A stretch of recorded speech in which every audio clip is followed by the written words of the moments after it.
మన్సు ఫ్యామిలీలోని 2 వర్గాల నుండి ఫిర్యాదులు వచ్చాయని చంద్రగిరి డీఎస్పీ తెలిపారు. ఫ్యామిలీ వివాదాలను వీలైనంతలో కోర్టుల్లోనే తేల్చుకోవాలని సూచించినట్లు ఆయన తెలిపారు. అయితే శాంతి భద్రతలకు విఘాతం కలిగించే విధంగా ఇటువంటి చర్యలకు పాల్పడినా చట్టపరంగా చర్యలు తీసుకుంటామని డీఎస్పీ స్పష్టం చేశారు.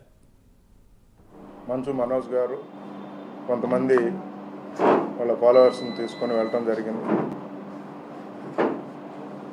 వాళ్ళ గ్రాండ్ పేరెంట్స్ సమాధుల దగ్గర నివాళులు అర్పించుకోవడానికి వెళ్ళామని చెప్పి వెళ్ళారు.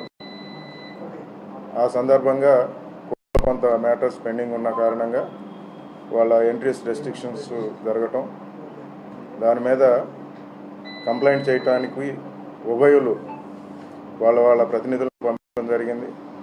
ఆ కంప్లైంట్స్ వేగ్గా ఉన్నాయి, పూర్తి ఇన్ఫర్మేషన్ లేనందున సరైన రిపోర్ట్ వాళ్ళ దగ్గర నుంచి తీసుకొని కాగ్నిజెన్స్ ఉంటే కేసు రిజిస్టర్ చేయడం జరుగుతుంది.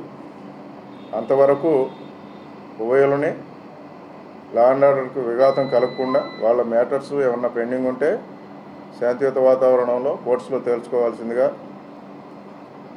విజ్ఞప్తి చేశాం. లా అండ్ ఆర్డర్ బ్రేక్ చేస్తే ఎవరైనా కానీ చట్టపరంగా చర్యలు తీసుకోవడం జరుగుతుంది. ఇప్పటి వరకు వాళ్ళు ఇచ్చిన రిపోర్ట్స్లో సరైన సమాచారం లేకపోవడంతో వాళ్ళని రిపోర్ట్స్ కరెక్ట్గా ఇవ్వాలని చెప్పడం జరిగింది. వాళ్ళు ఇచ్చే రిపోర్ట్స్ను కూడా చూసి పరిశీలించి అది ఇప్పుడు జరిగినాయా గతంలో జరిగినాయా ఏంటనేది విచారణ చేసిన తర్వాత దాని మీద కేసులు రిజిస్టర్ చేయడం, దర్యాప్తు చేయడం జరుగుతుంది.